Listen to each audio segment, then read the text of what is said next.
Чулпан участок хастаханәсе табигатьнең матур почмагына урнашкан, Ширмешән елгасы буена төзелгән ул.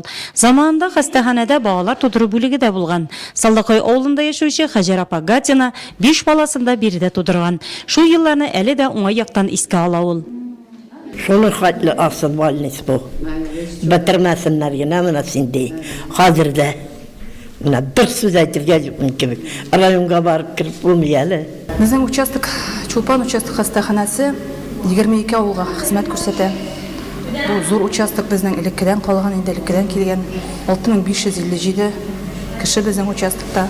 Кызыл Хош җәмгыяте салдырган хастаханәнең төп корпусы кызыл кирпечтән салынган таш бина бүген дә шул елларның хатирәсе булып саклана. Ул 1914 елда англичаннар төзегән менә бу кызыл кирпеч здание безнең белән рядом тора. Ул хәзер ябык хәлдә инде.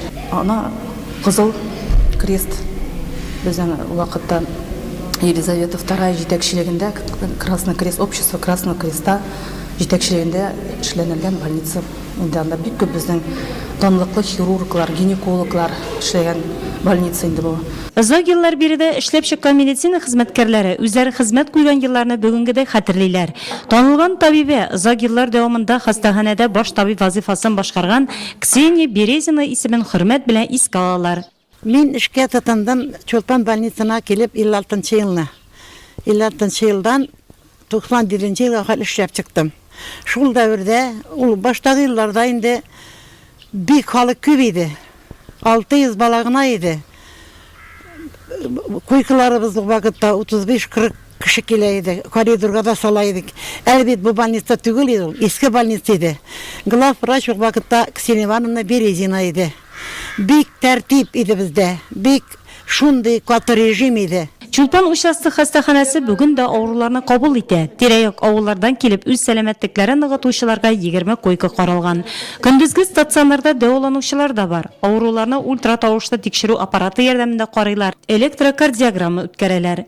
10 койкага көндезге стационар эшли, клиник лабораториясы, функциональ диагностика кабинеты, УЗИ кабинет, стоматолог, терапевт, хирург эшли, педиатр алып бара, прием, 2 врач общей практики, смотровой кабинет, процедурный кабинет, прививка ясый торган кабинетлар эшли. Аурулардан клиник анализларны үзебездә ясыйбыз, биохимик анализларны без атнага 2 тапкыр Нурлатка җибәрәбез. Нурлат үзәк хастаханәсе белән бик тыгыз элемтәдә эшлибез.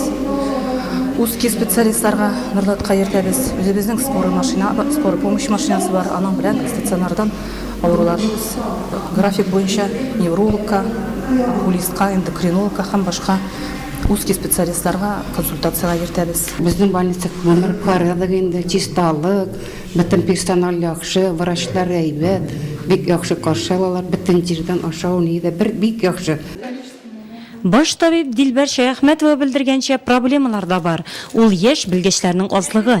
Үткән ел биредә капиталь ремонт үткәрелгән. Хастаханәгә аяк басу белән һәр кайда чисталык күзгә ташлана. Табибларның кабул итүеннән, медицина хезмәткәрләренең авыруларга карата җылы мөнәсәбәтеннән дәваланучылар канәгать биредә. Шуңа да һәркем Чулпан участок хастаханәсенең озак еллар халык сәламәтлеге сагында торуын тели.